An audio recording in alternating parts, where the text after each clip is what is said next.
The title race is an absolute dogfight in the Integrity OCTANE Series. Coming into the night, Blake Cannon has surged up 4 places in the championship to lead the title for the first time this season, leaving former leading man and rookie Nate Campbell 6 points behind, with another rookie in Scott Eckrich only 2 points behind him. It's a pivotal race for the championship to continue on to another road course, an endurance challenge unlike any other on the calendar.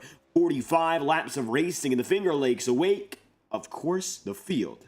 And await the pack in only a few moments' time will go racing from the virtual Watkins Glen International. Welcome back live on FTN Broadcasting to coverage of the 2025 Integrity Ignite Series. This is Schuyler County, New York, and this is Watkins Glen. For 39 years now, the NASCAR Cup Series has seen this track as a weekly part of the schedule. The case is once again the same tonight for the field. For the third straight year, the Integrity OCTANE Series heads to the Finger Lakes.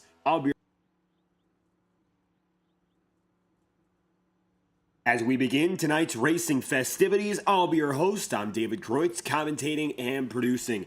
Drivers are provided today a total of 10 minutes to put in their times. A little bit longer than usual. In fact, it's double what we give drivers, since this is a road course and a long one at that, at 2.45 miles. A little bit more time allotted to make sure everyone gets in their lap. Moments away now from finding those top times at the board. We'll take a look downstairs and see exactly now what's going on. At the top of the charts, Ethan Lane, who won last night, and he's looking to go back-to-back and sweep the week. Lane, who was not the leader at all through the first half of the race, was able to lead the final 25 laps by virtue of an amazing strategy call, getting the advantage over Hunter Madalenis and Matthew Thunhorst. He was able to take that race lead and bring it all the way home with some stellar defense as well. On the way now, Scott Eckrich. Eckrich up to second place in the qualifying charts. Scott was a leading contender last night, fighting directly against Matthew Thunhorst, but about 15 laps in, he ended up getting loose and slipping out from under through turn 8. That was the final of those turns that he's coming up to right now, just going under the Go Bowling Bridge. Eckrich snapped loose and fell out of line with the leaders. He's heading to pit road right now with 3 minutes on the clock, and he is one of only 3 drivers to go under a minute and 12 seconds. Brian Yazik is on pit road. Matt Jonas is on the field. It looks like 29 drivers have registered today, and a few drivers still to wait for. Jared Davis just came across the line with a 1:13.135. That was Jared's first lap. It's going to put him up to 18th now, so certainly room for improvement for a driver who yesterday looked to have some top 10 pace for the majority of the night. Jared continues on. He'll be one of the final drivers to take a time. Brian Yazik, as we mentioned, on pit road. Aaron Eads, we're waiting on. Eric McFarland is also on the track. Jared right now a little bit closer to getting his second lap done. And this would be the final lap for Jared, only getting an opportunity with 2. 2 minutes and 5 seconds left on the clock. Jared can have more than enough time as John Steele joins the session. It looks like now John might be one of the final drivers to join in any capacity. Time running out before we hit our 5-minute warm-up. 30 drivers officially registered at the moment. Davis coming across the stripe, looking to break under the 1:13 barrier. That's where most of the field is, from 4th down to 16th. So 14 drivers.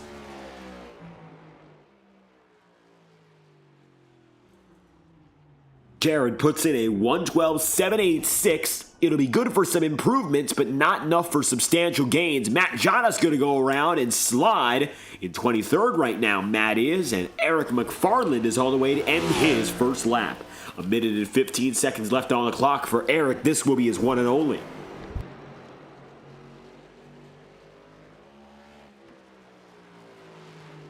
Coming through turn 8. Under the Go Bowling Bridge, McFarland is going to have a one-and-done run come to its conclusion right about now. The number 33, many a teammate on track tonight, and it looks like for Eric, he'll be starting at the back of the field. That lap time is good for 22nd. That's where the 33 car lies. Tom Wetmore, his teammate for Roadhouse Racing, 13th. And of course, you got to think about Blake Cannon. Cannon, leading the championship race now, surprisingly enough, is not registered for tonight's event. And so while the championship leader, Cannon, does not find himself on the racetrack in any capacity and has missed the qualifying session. As such, we'll be seeing the championship lead change hands tonight by default. Cannon scrapping and clawing his way all the way up to the top, and now it's going to be a battle again between Nate Campbell and Scott Eckrich. Nevertheless, Ethan Lane is the fastest of all men in the qualifying pylon. Ethan puts down the top time, a 1:11.57. That's the pole position time by several tenths, and it's going to be good for top honors in qualifying. Lane, he won last night. He's looking to start the job as good as he finished it previously.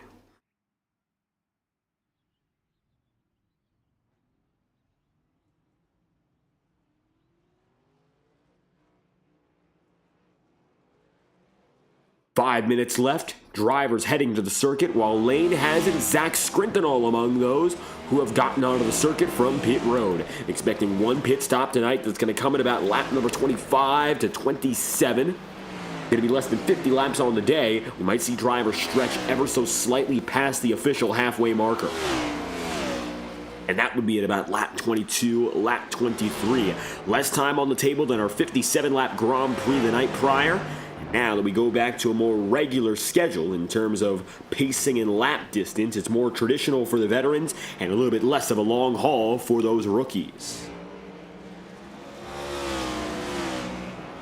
Interestingly enough, Matt Sisler, who didn't race with us last night, the rookie in the 93, says that this is going to be quite the long race. Now, ironically enough, for those guys who are veterans and who were with us last night doing double duty, I think they're going to treat this race more like a sprint than anything else.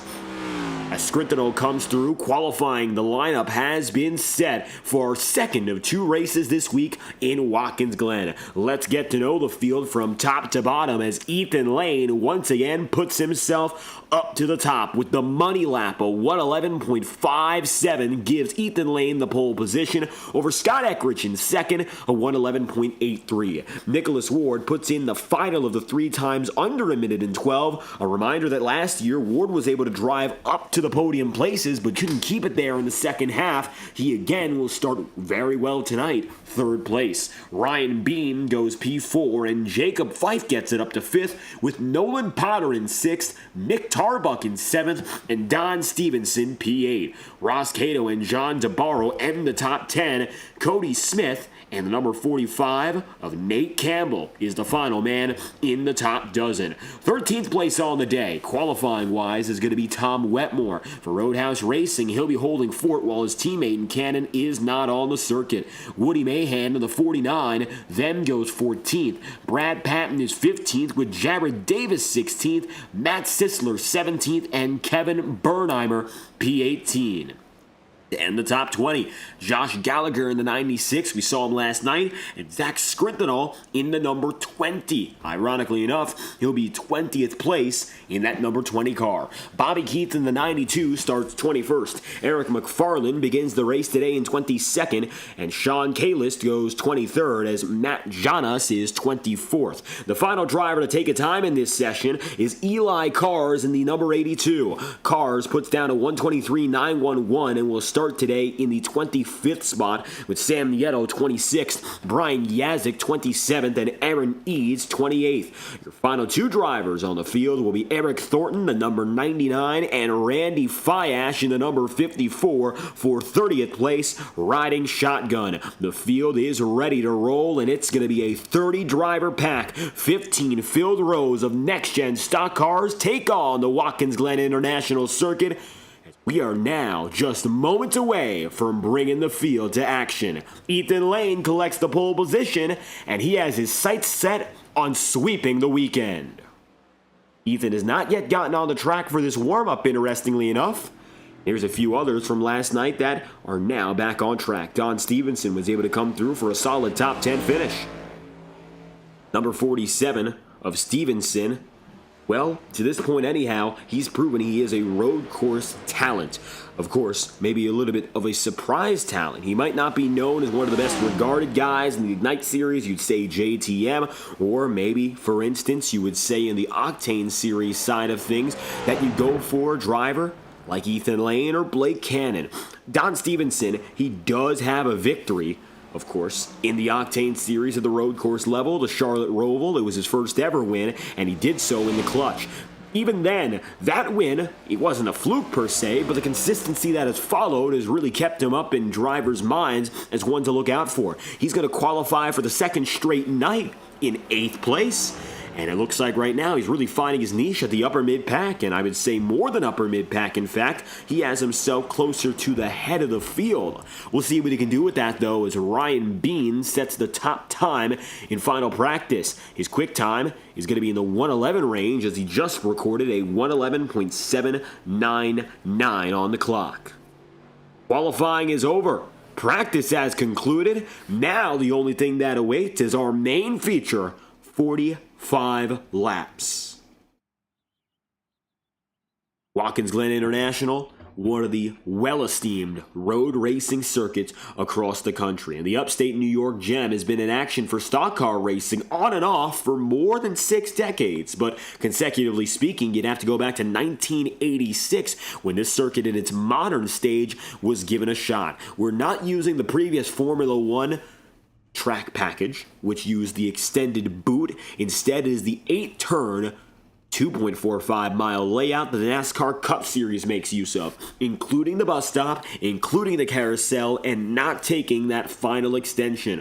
The Watkins Glen International Circuit stems back to post-World War II racing. Immediately after the war concluded, street racing in Watkins Glen, Schuyler County became especially popular, and that led to the construction of a permanent facility just within the next 2 decades. At one point, Formula One season finale hosted at this circuit, and although open wheel racing for the most part has fallen out of love with Watkins Glen, stock car racing has embraced it with open arms. We last saw the Indycar series come here in about 2018, but NASCAR has remained diligent, and so has IMSA with the 6 hours of Watkins Glen, and historical racing as historical stock cars and open wheel machines take to the circuit in the summer and in September as well, just after Labor Day.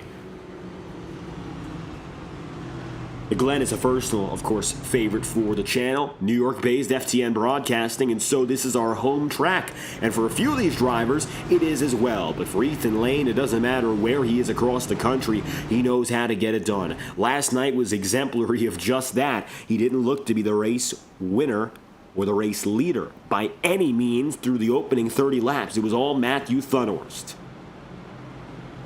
But pit road, coming to it just after halfway, after a 29-lap run, he went in and before any of his competitors did, went for the undercut, and even then was able to get the job done and win outright. Hunter Madalenas, a rookie, did a great job in trying to get up to him and putting the power down, but Ethan Lane has all his expertise.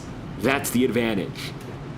Scott Eckridge is looking for redemption tonight. He had himself a good run yesterday, was able to put himself back up in the top 10, but he did have a shot for a podium that he wasted on account of an incident that was of his own doing, a self-inflicted mistake. Not to say the race was a waste, but the number 70 team definitely has a higher ceiling than what we saw last night. And I think if he's going to go out there and execute to a higher degree, he's got to limit those mistakes and find the edge, not push over it. Track temperature is going to be warmer already than it was all of last night. Yesterday we saw a high of 103 degrees Fahrenheit, whereas right now we're looking at 112 degrees Fahrenheit, the warmest that we've seen at Watkins Glen all race week.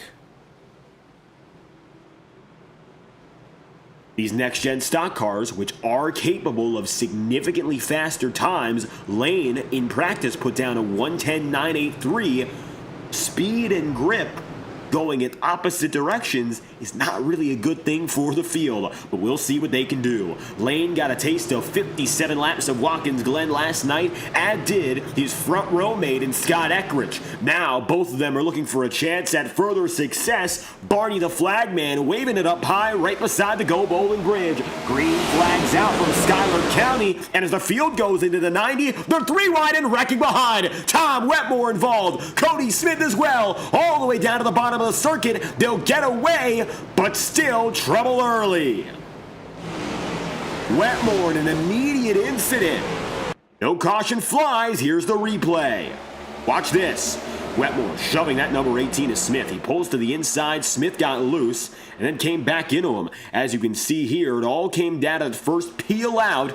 Smith, on a reaction, gets to Ross Cato, 1, 2, 3, all of which piling into each other on the inside. Horrible for all 3 involved. Ross Cato fades back, as does Cody Smith. But for the most part, contact further between these two. Ross Cato from bad to worse, and he just got involved with Cody Smith. Take a look at this. Rolling it back from the S's with another instant replay. The same 2 drivers involved with trouble. But what happened to Ross Cato this time around to make it happen? Tom Wetmore was able to get away after that incident, and it looked like all 3 drivers did. But then from there, Wetmore was 14th, Cato was running 16th at the time. He hit the curb the wrong way, and Cody Smith went up with Cato. And chaos early, as drivers try to put it back together. Nevertheless, Ethan Lane leads your first lap.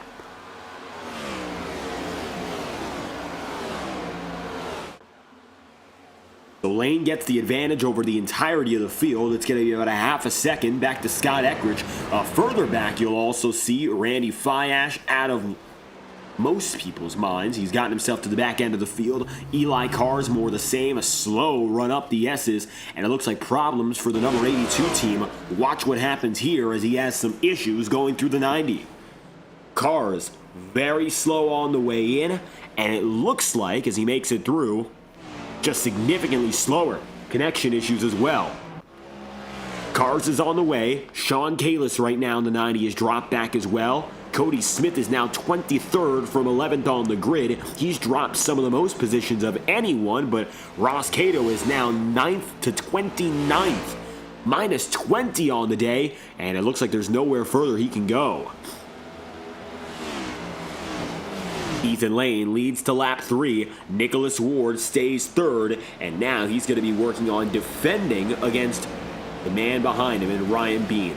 Race pace tonight, even before the tire wear comes into play, is going to be significantly slower than what we expect to see from, of course, drivers in qualifying and practice. Lane last time by ran a 1:12.36, a very respectable lap, of course, but when you look at the numbers, these drivers are several tenths slower in new tires even, compared to their qualifying runs. And that's always going to come down to working the limit of race pace as opposed to qualifying. Qualifying is 10 minutes, you get 2 laps, it's do or die.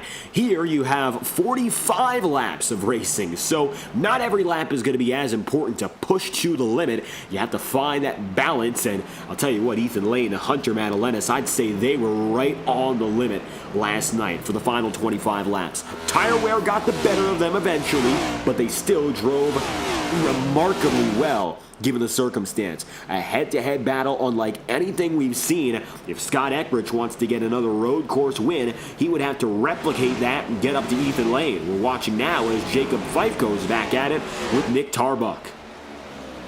Right now, Nick is making his way up the championship standings. He dropped 4 points, or placements rather, last week to go down to 7th, but the gap is still tight between he and Jacob Fife, who are now battling directly. Fife is 6th in the championship standings with a win so far. Nick Tarbuck has not yet been able to get back to victory lane as he did in 2024 and the year prior in 2023.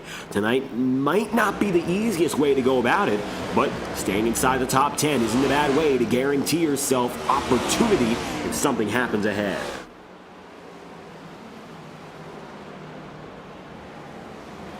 34 of Nolan Potter just ahead of this battle, and Potter is the last driver inside the top 5. So far, of your drivers in the top 10, 8 of which qualified there. The biggest mover is Brad Patton. Patton has gone from 15th up to 10th, and then you got Nate Campbell, who's gone up 4 places, 12th up to 8th. Campbell today has a possibility of taking the championship lead. It comes down to he and Scott Eckrich. Right now, Eckrich is outpacing him, and it looks like it would be Scott who takes home the championship lead after tonight.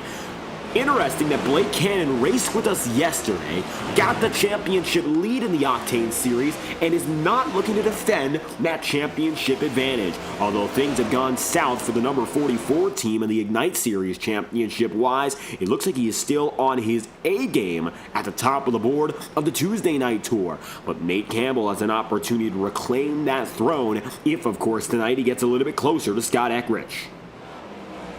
The 45 of Campbell right now running in 8th. Scott Eckrich is still going to be in 2nd, but hasn't gotten nearly close enough to make a charge for the race lead. And yes, Blake Cannon is now 117 points back on the championship leader in the Ignite Series. That is Thomas Bressi, just for reference. But he's leading here, and he is the only driver so far that has led both championships this season. However, the Monday night campaign has really changed up ever since he took that lead, and Thomas Bressi eventually tied him. Across the line once again, the closest battles are going to be 5, 6, 7, and 8. Those are the places that go down the ladder as follows: Fife, Tarbuck, Campbell, Patton. They're separated by only a few tenths at most. Not a lot of double file racing, not a lot of attempts for aggressive passing.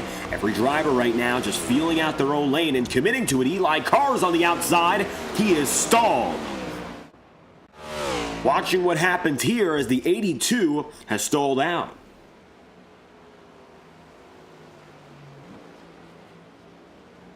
And it looks like Eli Carrs, who was struggling to begin with, turning some of the slower laps on the racetrack in the 1:23-second range, is going to back it down. I'm not sure if this is going to be retirement or if something happened, but you can see he parked it in the grass, and it looks like he lost it through the S's, slightly slammed the wall. And that's an incident of his own doing. Luckily, he gets away from the field there and doesn't block traffic. He's down on pit road. The leaders are coming by. There's Ethan Lane surging past. Nick Tarbuck to the inside. This is going to be for Nate Campbell and Jacob Fife. Tarbuck on Fife for P6. Got the advantage on the inside corner. Those rotors are glowing already tonight. We didn't see a lot of that yesterday. The track temp has dropped significantly, though, in the few laps we've run. Down 11 degrees from the highest point today to 101 degrees Fahrenheit. That was about the high that we saw in the Ignite Series race. So that's still not necessarily favorable, but even then, it's going to help out those drivers as we slowly but surely get closer to the next step of this race.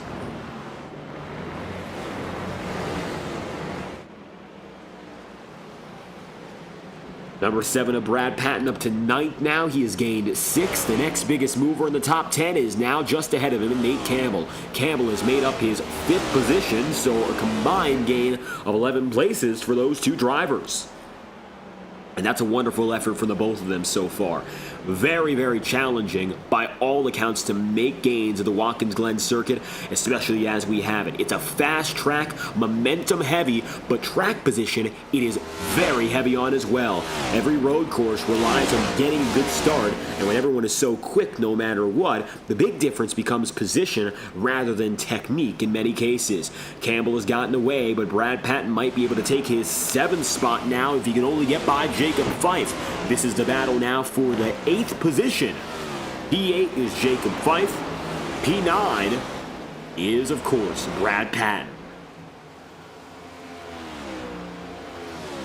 Patton will come through single file again. 7 tenths back it was at the line for Ethan Lane, and just behind him, Scott Eckrich. All things considered, Eckrich is keeping the distance close enough where if there's a mistake, he can get there. But I don't think he has the aggressive pace to make a move and push actively. That's the differentiator right now between an Eckrich and an Ethan Lane. If Lane had to, he could go a little bit harder. I think right now, the best that Scott Eckrich can do is try to go lockstep from this position all the way to the end. To the inside goes Aaron Eads. Aaron is going to get himself out of the way. as Nicholas Ward in third maintains. Now for Ward, last time he was up here was a little bit of a shock, but it looks like tonight the 97 crew is where he needs to be, and he's looking to maintain it. Ward already has himself a victory in the Octane Series this year, and a podium finish in the Ignite Series, looking to return to those years of past.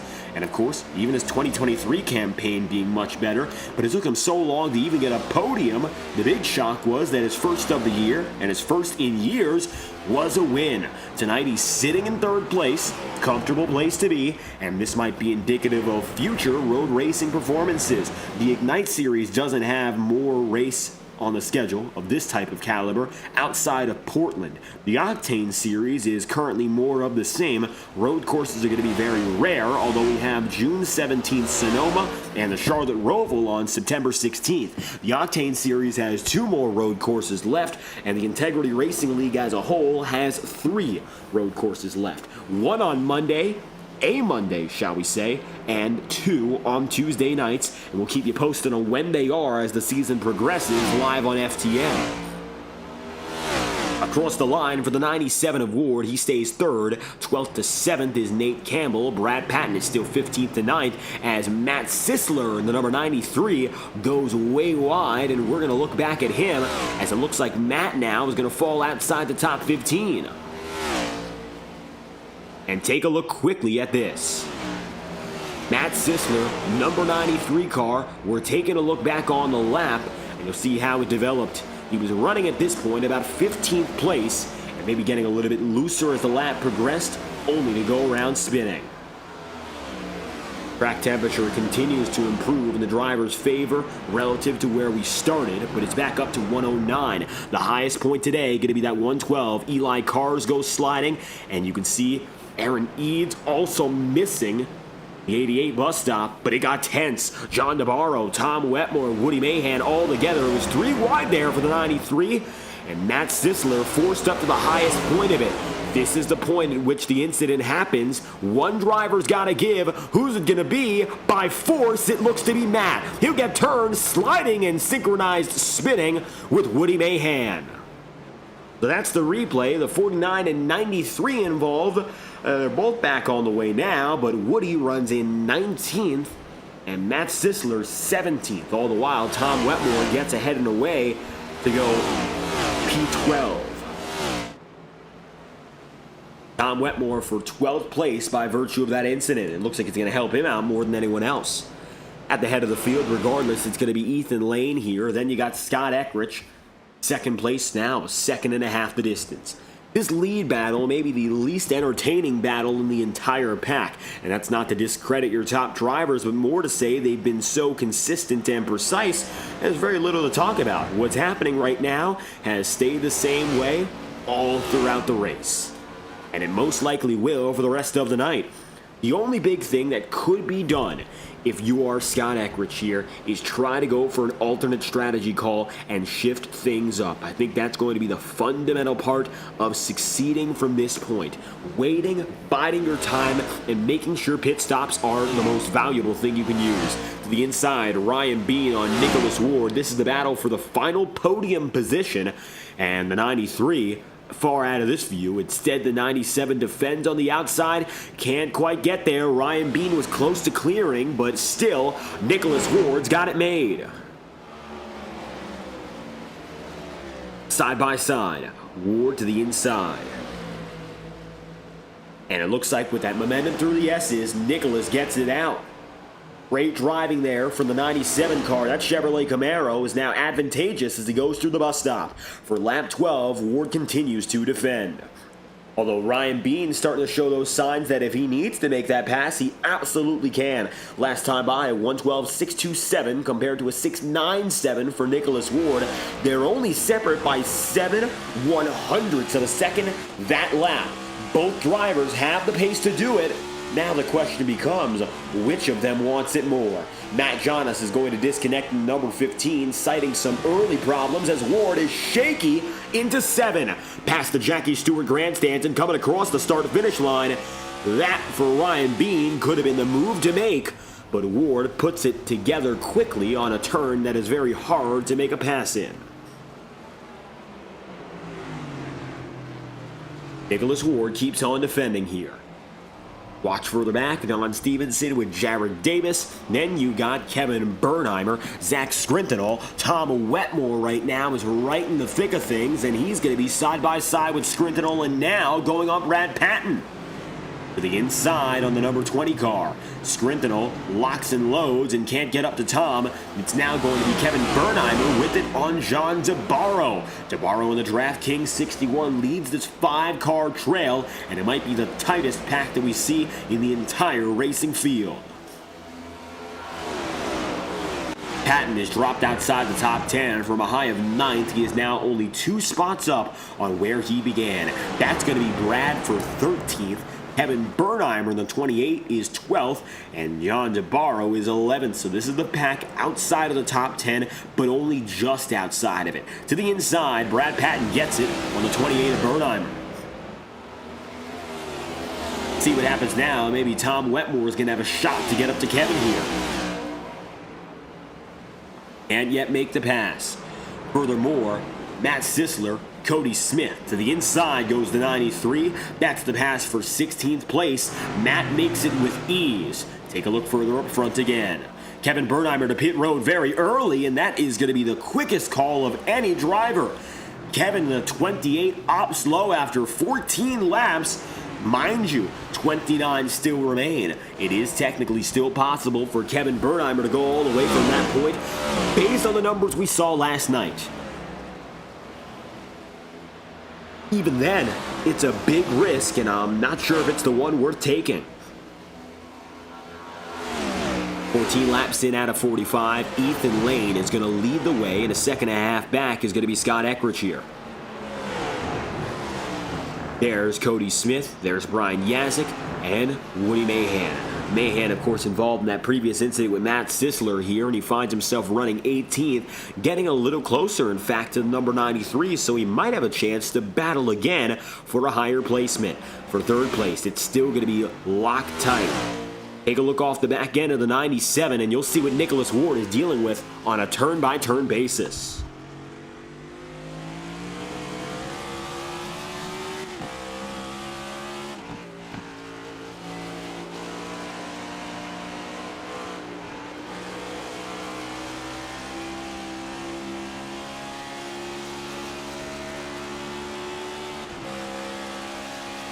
Up the S's, Ryan Bean loses a little bit of time. Nothing substantial. The gap between these two has been measured by tenths all night. Up in front, though, we got one that goes around. That's going to be Scott Eckrich. Eckrich from second place goes spinning through the bus stop. And a detrimental spin with championship implications. This will give Nate Campbell the advantage in the title race as we're taking a look now to see what happened. This is the lap of the incident. Scott Eckrich from beginning to the bus stop. Watch this. He looked to be in complete control, but he's going to fumble massively. The runner-up driver by 5 seconds looked to be very comfortable. And you can see here the track ahead of him was very clear. And watch what happens as he gets up to it. From inside the cockpit. Goes in smooth. The exit. Contact! Aaron Eads. Leaders and lappers involved, and Scott Eckrich gets the worst of it. From second place to pit road and falling back big, that's going to be Scott's Knight up in front. And for Nate Campbell, that's exactly what he needed. Reminder, Campbell is running in 24th. So all of a sudden, the battle for the championship lead will happen outside the top 20.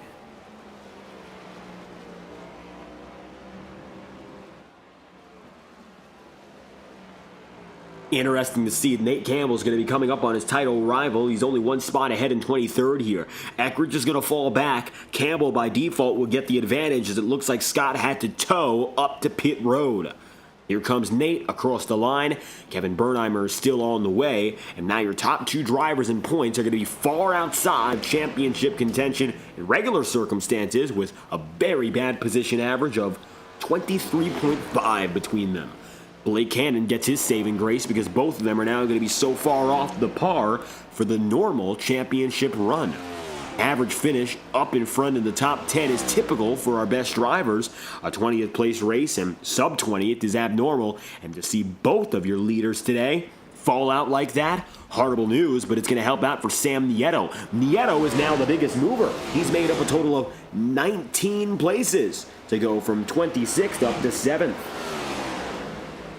And with all those moves made, Sam Nieto now has himself a shot to take the championship lead. He is 26 points off of where Blake Cannon is relative to Nate Campbell. He finds himself just a little bit further behind, 17 points. So undeniably, Sam Nieto, while he's a little bit more of a long shot, even in this situation, he gets now his saving grace. Both of his championship rivals who are in this race have wrecked, and the one driver who leads the points is out of the event, didn't even start. So why not?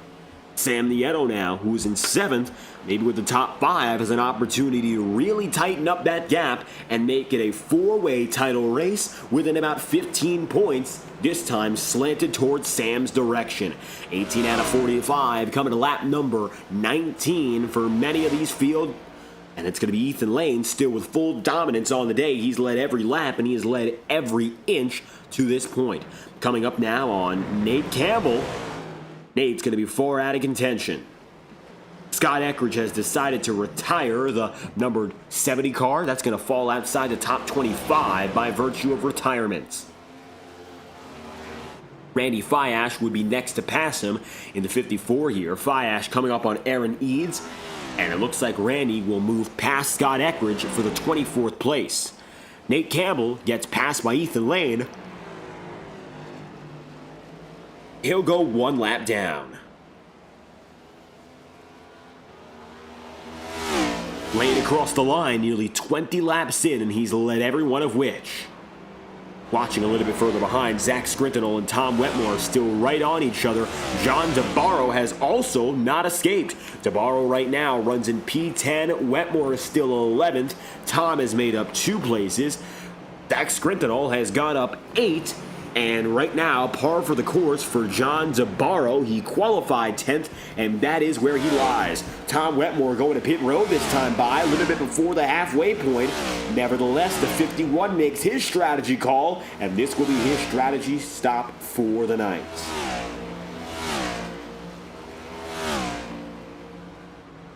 Two-Tech Chevrolet drops in. Majority of the field still remaining out. Watching those pit numbers, halfway looks to be the expected magic number for everyone to go down a pit road. So that'll be about lap 20, lap 22, lap 23. Most of the field has not gone to pit road. You'll see that last pit lap is 0 for most drivers, and that means they have decided not to go in at all. If a driver has a number next to their name, it means they went in pretty recently. And Wetmore, 19 laps into his run, and then going down and in, is the newest of which to enter pit road. Scrintinol fades back on John DeBarro, and no other contentious battles happen at the same time. Josh Gallagher is coming up here on Bobby Keith, and looks like now Bobby caught behind the lapper and Randy Fiash. That could slow him down big. Looks like Fiash goes up high, Josh Gallagher a little bit quicker. This is for 19th.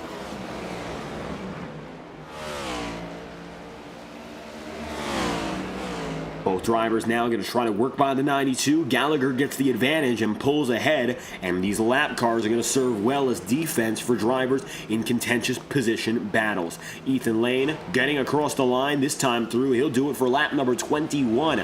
Right now, 22 drivers are on the lead lap. Kevin Bernheimer is the last of which, and it looks like he is very close to losing that title because Ethan Lane is now only about a corner away. As the number 28 makes it out of turn 8, Ethan Lane just did the same. The gap between Bernheimer and Lane is about 7 seconds as they come to lap number 21. So that's really going to be a minuscule gap between those leading drivers. Another goes to pit road, and you'll see now Brian Yazik on the way, Ross Cato going through the S's. Still nothing yet from the bottom of the mid-pack. The drivers who are experimenting with pit road are largely those who already had position to begin with. You'll see now, as Nieto goes right by, flying through, very few drivers have opted in. There's Jared Davis, Don Stevenson, and John DeBarro, all successively making their way around. Pit road, exit is empty. The entry, more of the same. Only one driver going to be on the way through. Otherwise, the entire pack still out. 45 laps on the day as compared to the 57 from yesterday.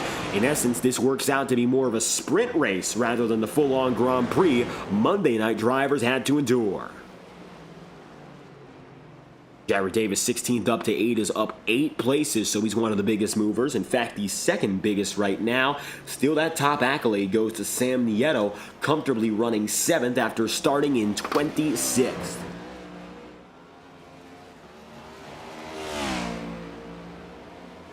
And for Sam, the championship lead might be a possibility here. Further on back, John DeBarro, Zach Scrintinol. Scrintinol being squeezed on the high side coming into turn 7. He'll take the left-hand corner. He'll work it out on the outside. He doesn't get loose. He doesn't falter. But one driver's got to give as they go under the Go Bowling Bridge. Who will it be? John DeBarro up high. Scrintinol down low.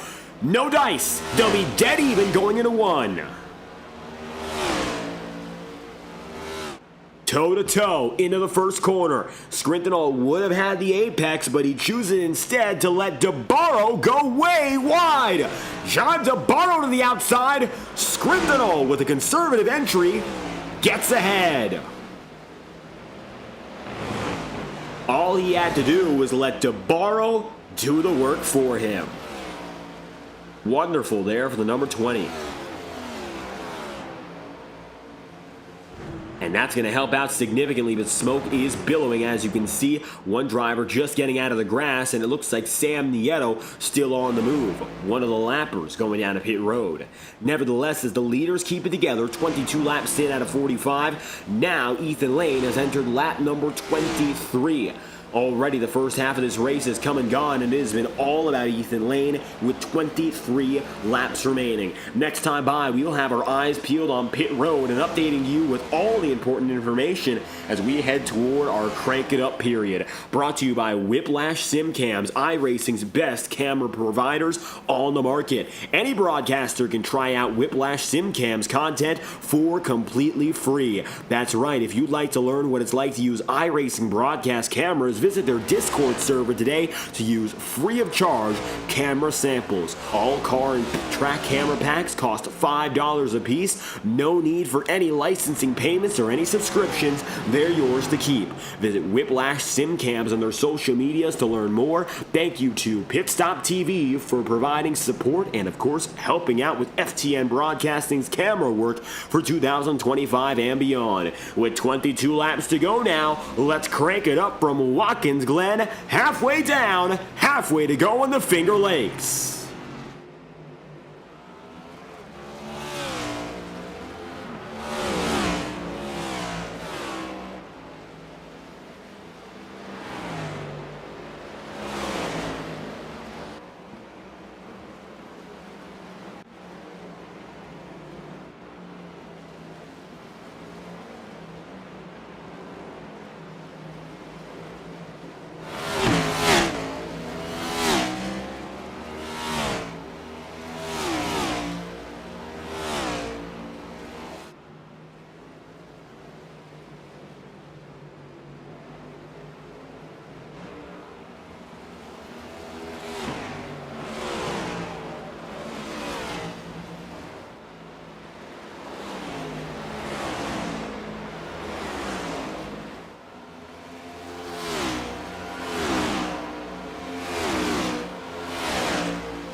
Ethan Lane holds fort with 19 laps remaining. Still advantageous, still has not gone down to pit road. 10 seconds back is Ryan Bean.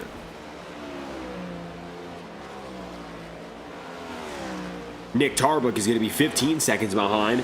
That's 7th up to 3rd so far for the number 4 team. Look at the pit road statistics and you'll see who's gone in and when. So far, the majority of the top 10 has still stayed on the track. Ward, the number 97, he is still going to be there 7th, the highest of any driver who has gone down to pit road. And it looks like that's the way it has stayed to this point. Ward is on the way with newer rubber. Everyone else, not so much. What's the game plan now for Lane and company? Ryan Bean P2, Nick Tarbuck 3, then Nolan Potter 4th. Very similar order to what we saw previously, but those intervals have continued to expand all throughout the night. See there, Zach Scrinton, 20th to 8th, Woody Mahan, now 14th to 9th. Another example of those big movers. Brian Yazik is up 17 places thanks to the way this order is shuffled out.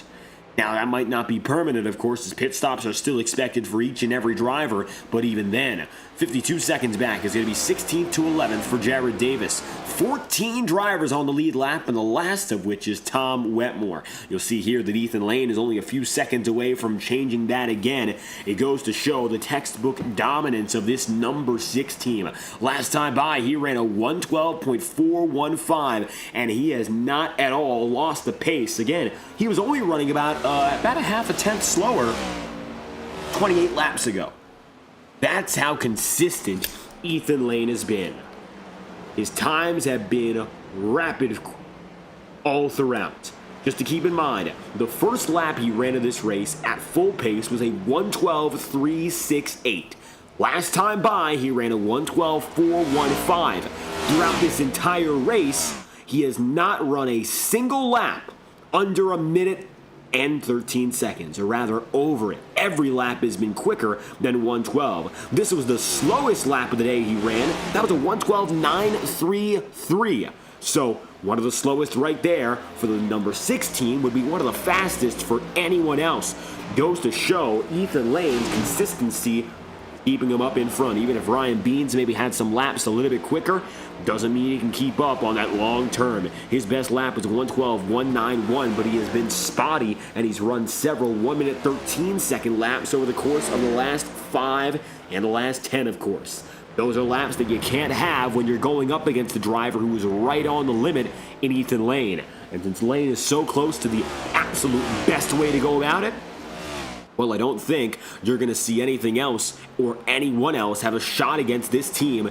Ethan Lane has it made so long as he keeps himself out of trouble.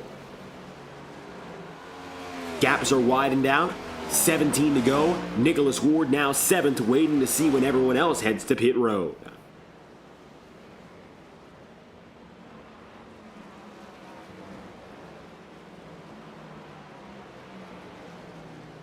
Nicholas Ward is now the final driver of all those in the top 10 who has not gone down to pit road, and he changed that going in. He's waiting on everyone else to cycle through. Now, Ward still has the potential, based on how long those pit stops are, to even get up to the top 3 once again. Nick Tarbuck waiting it out. Last time by, ran a 112.679. I think these drivers are so comfortable on their old rubber that it doesn't really matter all too much if they went down to pit road or not. Fuel would be the only concern, but since we're not going for a full 57 laps, that's why you're seeing that different attitude of just keeping it on the racing circuit.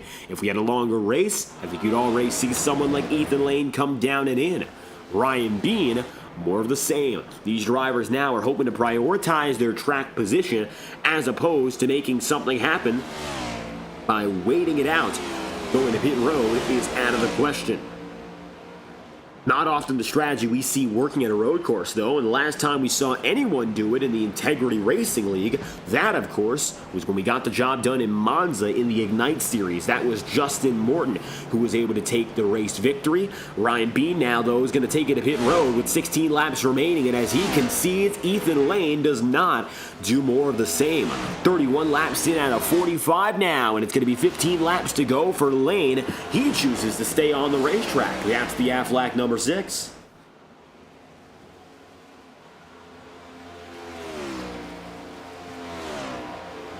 Ford Mustang, with all the power he's got, he's still not done yet.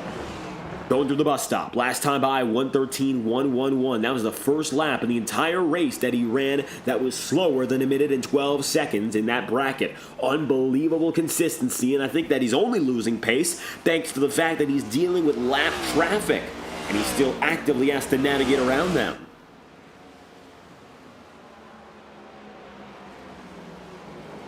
Through turns 7 and 8, rotors glowing, track temperature, just to check up again, 102 degrees Fahrenheit. So it's been fluctuating up and down in the 100s all day. We haven't seen any difference that's gone lower than 100. Likewise, it hasn't gone above 115. So it's warm, but it has been manageable for the field. Lane just put down one of his fastest in a 1:12.267. Only a tenth of a second off of the quickest time that he put down, and that's better than a majority of the laps he's run outright. Just a ridiculous level of pace so far. Over 31 laps of racing. His slowest outright lap was the first, where everyone rolled out from a rolling start. His second slowest was 1 lap ago. Everything else has been qualifying pace, and Ethan Lane with that 1:12.2, based on qualifying times, he would have been able to put himself up into 8th place on a race lap with 31 lap old tires. His best lap on race tires would have gotten him up into 5th, by the way. And there's a different magnitude of excellence for Ethan Lane when compared to anyone else. That is the perfect description of why he's at the top of the field. And it looks like, even though many have gotten close to making it happen, Ethan Lane is now going to be the man this year with the best and easiest chance from this point forward to sweep the week. He just ran another 1:12.2. He's only a tenth off of the best times he's putting down all race long after a very long stint. 13 laps to go. Nick Tarbuck very far and out of the way for second place. Nolan Potter is third, 6 to P3 so far, and a great race for the 34 crew. As he comes down a pit road this time by, though, he's going to concede, and it looks like it's still evident everyone's going to have to make their way in and peel through at least once. Ryan Potter is going to be one of the last to do so, but it's a certainty that someone else is going to do it. We just don't know when, and we don't know who it's going to be in what order. As Nolan Potter goes in, that's going to leave him out of the top 5. Ryan Bean now is going to cycle up. Nicholas Ward across the stripe that time by. Yes, he got up to P3. That is exactly why he took the rubber, and he got himself around to the podium again. In a more comfortable position to push if he'd like. And tire, fuel, nothing to be concerned about. Track position is his again. Perfect place to be. Nicholas Ward with a shot to go for the podium and make it his second of the season. Up and in front, Ethan Lane now going to pit road himself. It'll be his one and only pit stop on the day with 12 laps to go. Nick Tarbuck also concedes, which means I don't believe Lane will lose the race lead here. Watch as Nicholas Ward comes across the line, and even as he does, I have a very strong feeling that Ethan Lane will be the driver that meets him on the exit of turn 1.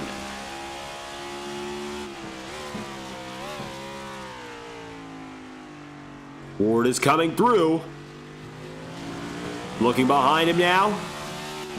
Nothing. And that for Ward is a real big deal because he's still third firmly, but look who's on top. Ethan Lane out in his own world again. 10 seconds behind Nick Tarbuck. And it's going to be Nicholas Ward who got by for second. Nicholas Ward with an opportunity to go P2 with 12 laps to go. The undercut from 97, much like Lane's number 6 last night, might be the winning category for the 97 crew. That strategy call was the difference maker, and he's slowly but surely making his way up. Time to spare. It's all Nicholas Ward now for second. Ryan Bean still has a chance, a second behind, but Nick Tarbuck He's now 5 seconds back. There's Woody Mahan, 14th to 5th. Despite getting wrecked earlier on, I think he's still going to have to come down to pit road. He's gotten himself inside the top 5. Interesting to see that the 49 crew is running solid laps, even with what was presumed to be some damage. Nevertheless, to pit road for the final time tonight, that's going to be the number 49 of Woody Mahan. Mahan is in lane P1.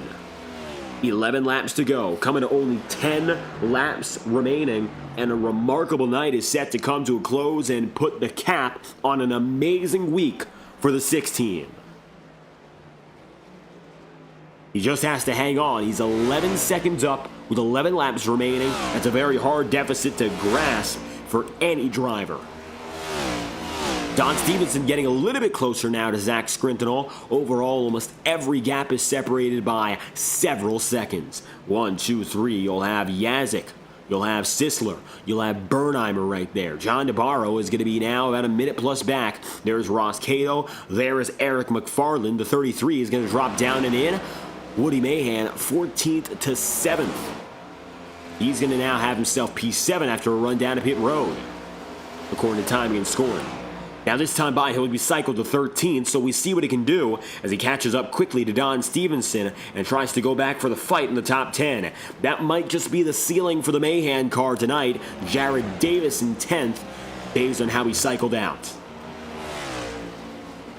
With 10 laps to go, here's your top 10 at the moment.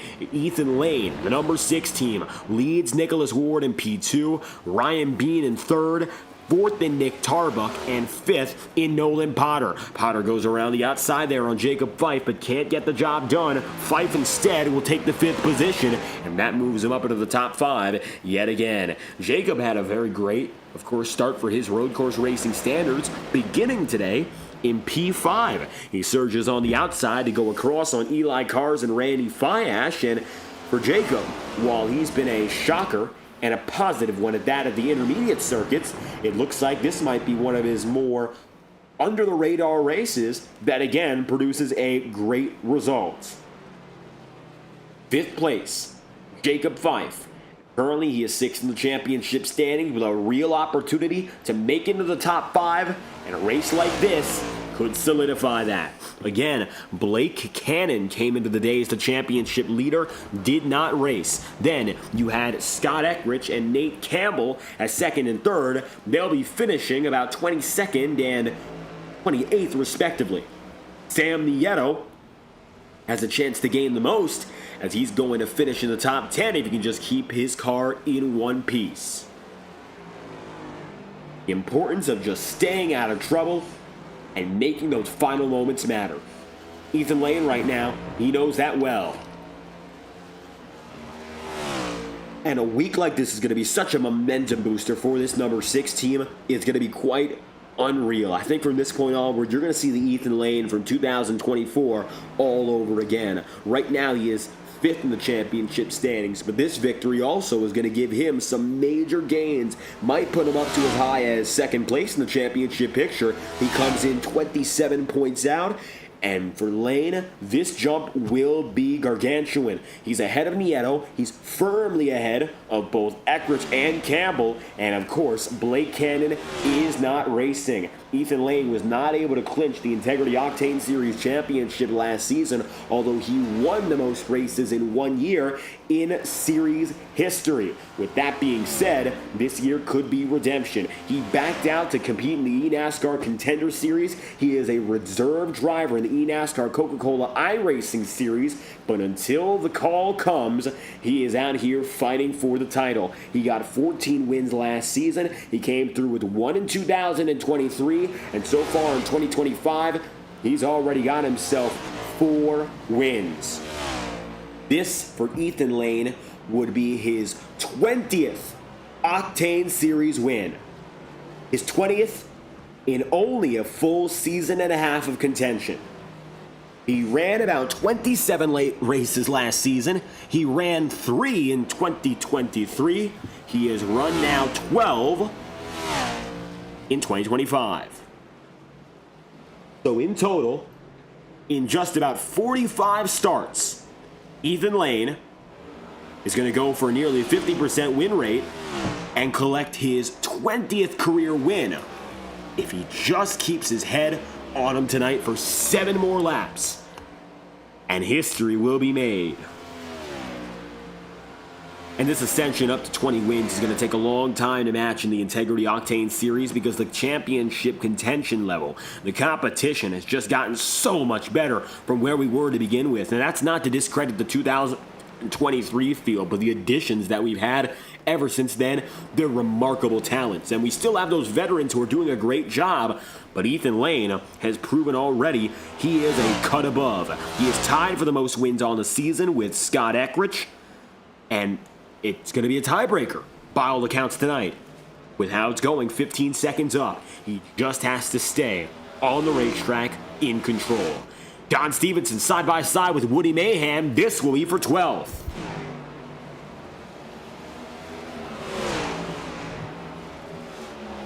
Mayhem atop the track on the car. It looks like now, little damage, got some repaired, and it's going to surge the 49 crew up into the top dozen. Matt Sisler follows behind, but it's going to be all about now Mahan and Stevenson for that 11th and 12th battle. Brad Patton is just ahead here. You'll see him running just behind Zach Skrintinel. Skrintinel having a good day and gaining 10 so far tonight. He could gain his 11th on Jared Davis, although Jared got up to the single digits. Jared Davis is up 7 places from 16th to 9th.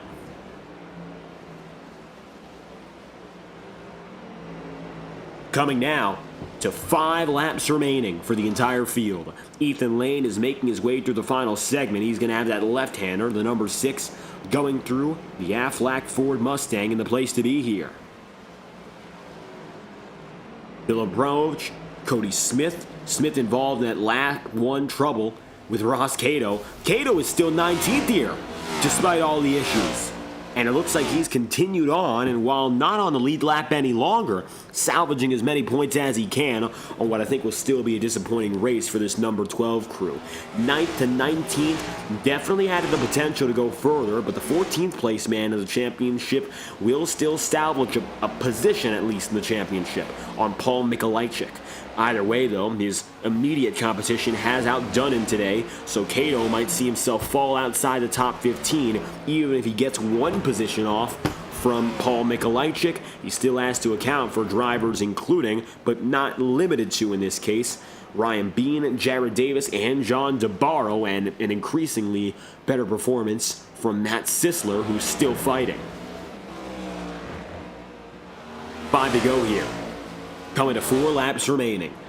Nobody in sight. A second place battle, though, is still aggressive. Ryan Bean is staying there with Nicholas Ward. Take a look aboard again, that number 26, and see what he does to keep up with Nicholas Ward.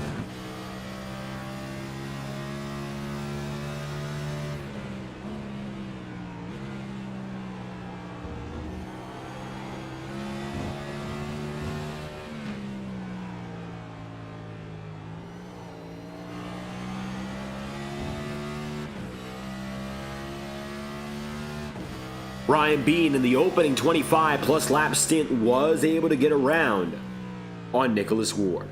Nevertheless, right now, not so much. It looks like he's been either locked down in terms of defense or he hasn't decided to push. Nevertheless, it looks like so far Ryan Bean has been more content in staying behind than he has been previously with pushing on the up and up. That could change, but currently it appears there is no difference. 3 laps to go this time by. Ethan Lane just ran a 1:12.375 and is coming across the stripe again, and it looks like still that pace has stayed strong.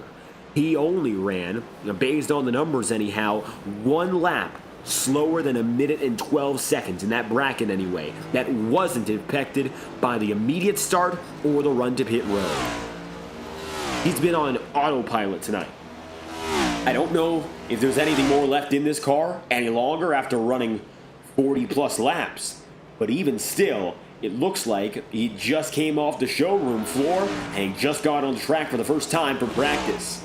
He's been that quick, that long has a 16-second advantage over the next driver. With 3 remaining, a 20th career win in the Octane Series is just ahead of him. Ward keeps Ryan Bean at bay. Top 10, one more battle. Brad Patton now with Zach Scrintinol. Scrintinol is on the inner side of the 7th turn. He got through the carousel well enough to defend on Brad Patton, but it looks like Patton has more speed, carries it through the outside well. Scrintinol concedes. Lets Brad have it. That's for 9th. Both drivers are still in the top 10. But Brad's back in the single digits. This is the highest position he's running all day. And his biggest gains, 6 places from 15th up to 9th. It looks like he's now got a chance to sit on those gains for the rest of the race. 2 laps remaining now for Ethan Lane.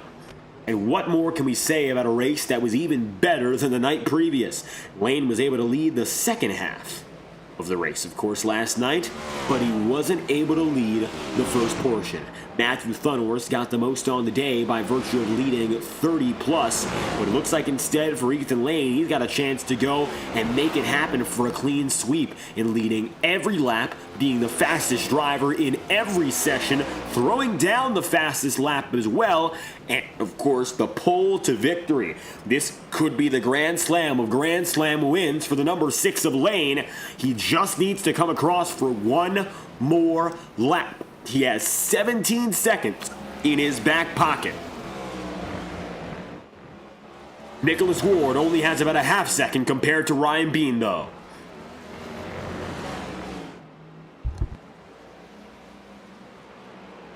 Bean stays back. Nicholas Ward is still going to keep this second place in his jurisdiction. And across the line, one more time, it's Ethan Lane. Take a ride on board.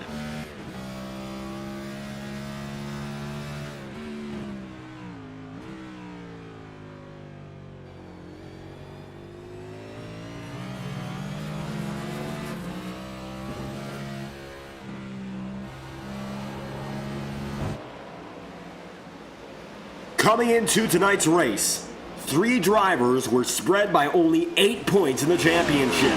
Ethan Lane came into the day as a further out contender in 5th. With the success he's had tonight, he's going to pull himself right up to the top of the championship pylon. Cannon was a no-show. Campbell and Eckrich involved in significant incidents, and Sam Nieto could not hold a candle to the man who has led everything there is to lead in Watkins Glen tonight. He'll sweep the race week and, more importantly, add to another chapter of his own history. By and large, already the winningest Octane Series driver ever as he rounds the 8th and final corner for the 45th and final time. Ethan Lane will make it known he is a 20-time Octane Series winner. The checkered flag falls in New York State. Ethan Lane has done it again. Perfection, leading every lap from flag to flag, and in record time, shutting down Watkins Glen. It's his 20th win in 45 races. And the remarkable career of Ethan Lane continues on the Tuesday Night Tour.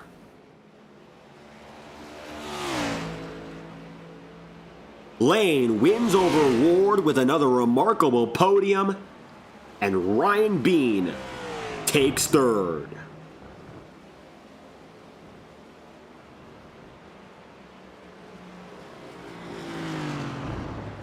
Ethan Lane sweeps Watkins Glen and moves on to next week with a head full of steam in both series.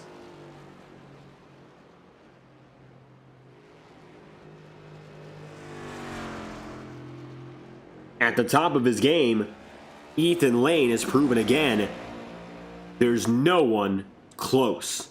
When it matters most, this 6 team is still the premier pick, especially in the road course setting. Last night was a clutch late. Tonight, there was no competition.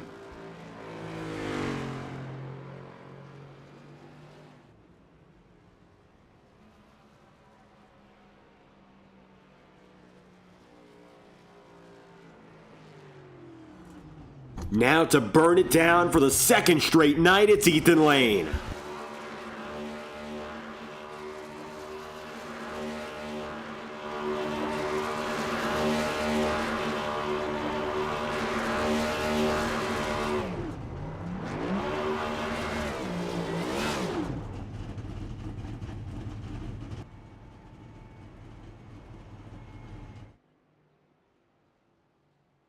It's a quick burnout tonight after a long haul, leading the majority of the 100 plus laps we ran in New York this year.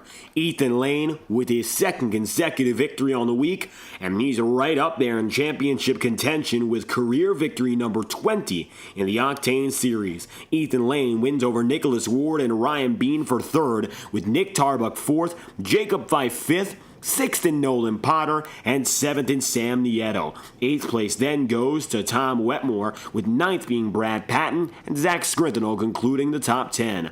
11th place on the day will be immediately subsequent, and from Zach Scrintinel on, you'll have the man in the number 19, Jared Davis. 12th place is Woody Mahan with 13th and Matt Sisler, Brian Yazik in 14th, and Don Stevenson, the final driver on the lead lap. Kevin Bernheimer goes 16th, John DeBarro 17th, 18th Cody Smith, and 19th place is Ross Cato with Josh Gallagher in 20th. 21st place is Eric McFarland. It's Nate Campbell 22nd, Randy Fiash 23rd, and Bobby Keith 24th, with Eli Cars, Aaron Eads, Sean Kalist, Scott Eckrich, Matt Jonas, and Eric Thornton making up your 30-car field. Ethan Lane was impeccable tonight. Very little else way to put it.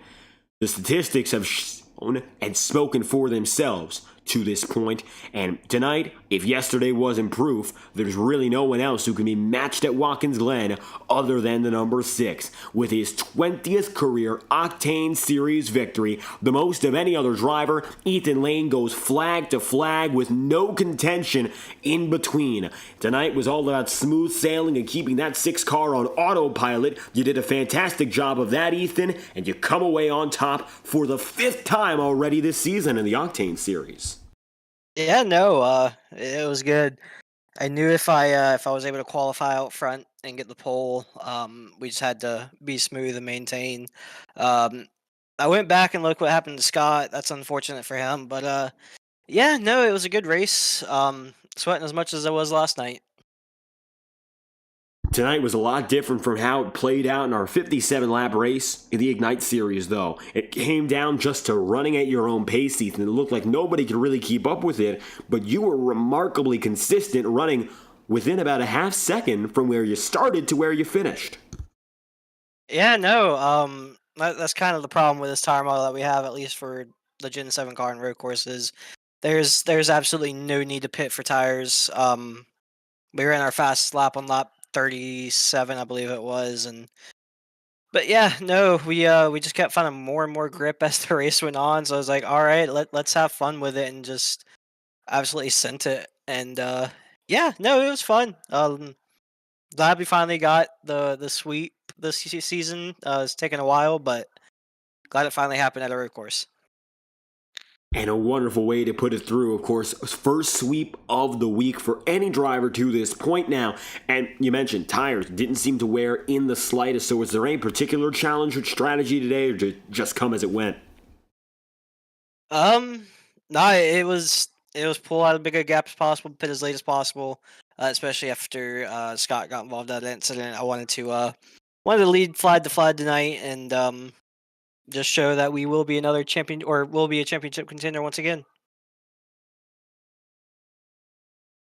This race, you mentioned, championship contention. It'll pull you up from 5th, and a slightly distant 5th at that, to right up in the top 3, and based on where the numbers sort out, you might already be leading the championship race. This 5th win straightens you out well for that, but we've got up next back to the ovals. And that, of course, is going to be Charlotte. The 300-miler in both the Ignite and Octane Series is always a difficult race, but to pull away from it well could mean a whole lot in the regular season point system. How important is it for you to succeed again and maybe go for win number 21 in your Octane Series career? Yeah, no, it's going to be important this week. Charlotte's one of my favorite racetracks. this car has treated me well in the mile and a half this year, with Vegas, Homestead, and then Texas last week. So looking to get 4.5 mile wins this season, possibly do the sweep again. Ethan Lane with now, of course, a new record set. 20 Octane Series wins, 5 already on the season, and flag-to-flag coverage of the Glen. Any final comments you'd like to leave us with after sweeping the week here? Just thanks to you, David, as always, putting on these broadcasts, everyone at Integrity. I saw the start was a little hectic, but everyone was very calm and cordial tonight. So appreciate everyone who was racing positions, but also got out of the way.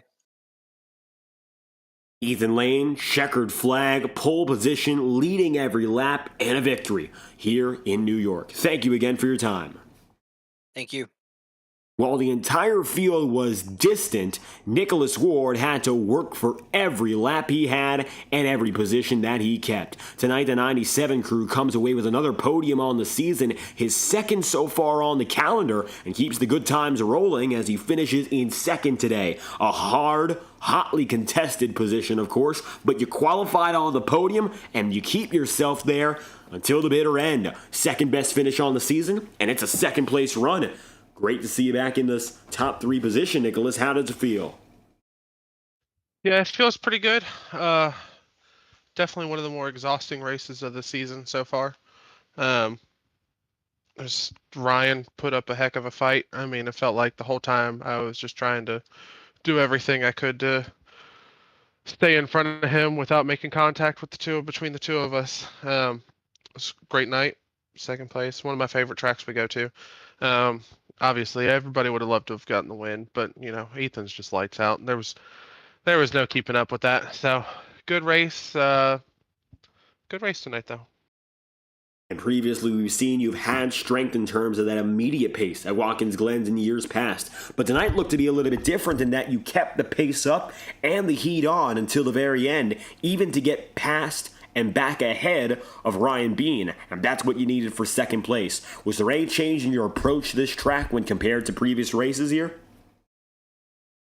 I mean, I feel like generally speaking, we usually run really well here. It's just this tire. You can just keep pushing and pushing and pushing. I did feel like over the course of that run, Ryan just had more front turn than I did. He could get through some of those little bit slower corners so much better than I could.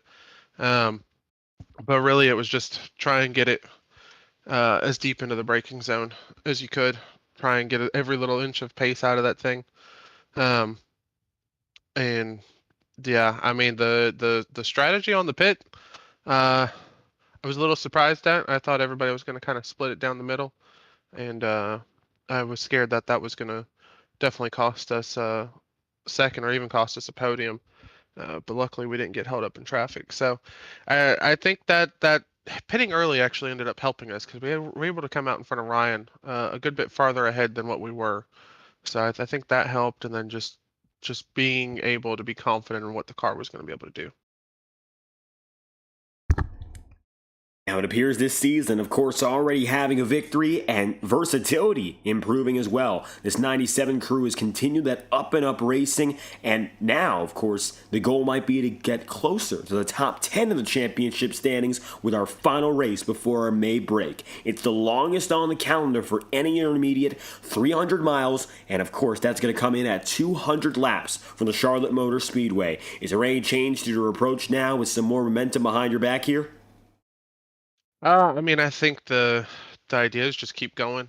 We've had some bad luck these last couple of weeks. Blue motor at Talladega, and then I don't even remember what happened last week, and I honestly don't even remember where we were. But we had a bad couple of weeks as far as points went, and it's nice to kind of bounce back and get that momentum back that we were carrying.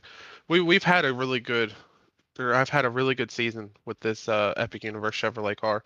It's been probably one of the better seasons I've ever had, and I think the plan is to just keep doing what we're doing, try and get some more stage points.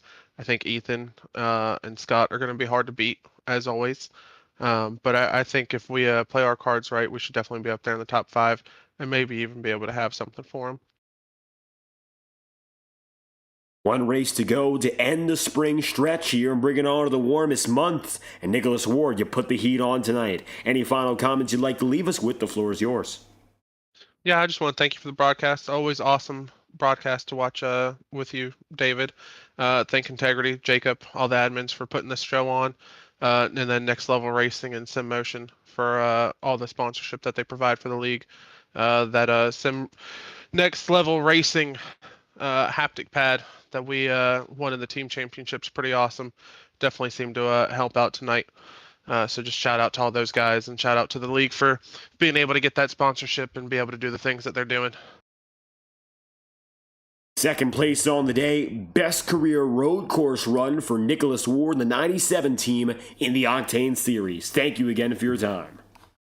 Thank you.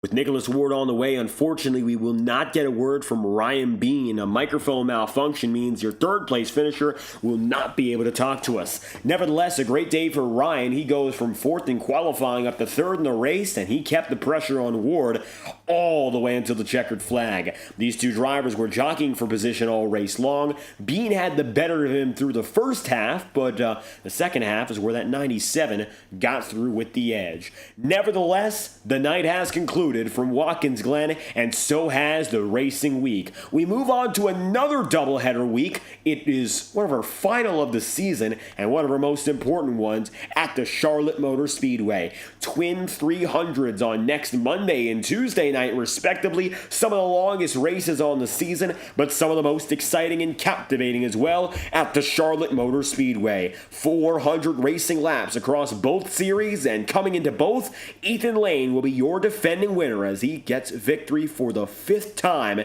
this season, the Octane Series. If you've enjoyed tonight's coverage, make sure to leave a like on the stream and subscribe to the channel. Your support is always greatly appreciated. Live on FTN Broadcasting, I've been your host, David Kreutz, commentating and producing. If you enjoyed, make sure to leave a like on the stream and subscribe to the channel. Your support is always, of course, greatly appreciated here, not only for the Octane Series and Ignite Series, but for all of our other broadcasts. We won't have Thursday night coverage tonight, of course being the last of which for the weekdays, and then we'll go back at it with the Schumacher Racing League on Sunday before we return to our regular scheduled programming throughout the week once again. Congratulations to Ethan Lane on winning his 20th career Octane Series race. We look forward to action next Monday and Tuesday night from the Charlotte Motor Speedway. You've been watching the Watkins Glen 100 on FTN Broadcasting, brought to you with the Integrity Racing League. We hope you have a fantastic night. Racing isn't easy, but experiencing it is. iRacing puts you in the driver's seat with the industry's leading sim racing game. Drive on laser scan replicas of the greatest racing circuits from around the world. Go head-to-head against other drivers chosen by skill-based matchmaking to ensure competitive racing at every level. Compete across all your favorite series. In officially licensed cars, engineered to deliver the most accurate driving experience possible.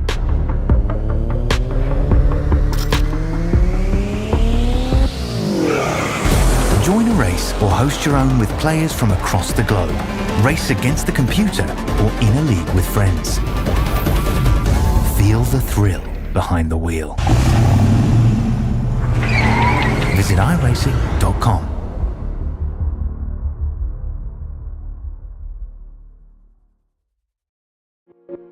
Boundless makes its presence felt. It will not be ignored.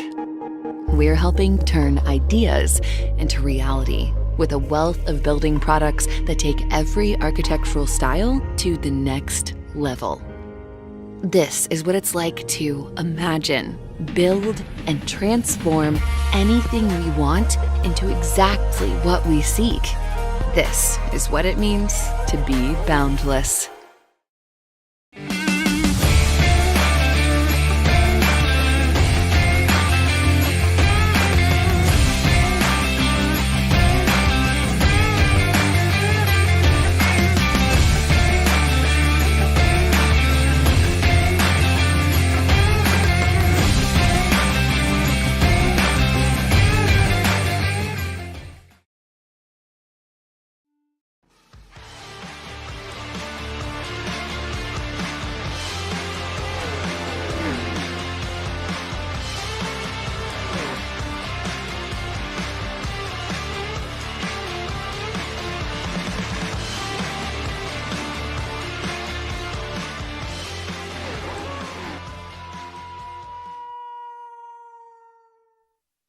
This message is brought to you by the rebrand of Throttle Graphics and Designs. This publication may not be reposted without the authorized written consent of Throttle Graphics and Designs. NASCAR Camping World Ford F-150. NASCAR Xfinity Ford Mustang. NASCAR Cup Series Next-Gen Ford Mustang. Arca Menards. This has been the publication of the redesign and rebranding of Throttle Graphics and Designs. This message may not be reposted, republicated, or rebroadcasted without the authorized written consent of Throttle Graphics and Designs. Thank you, and thanks for your time.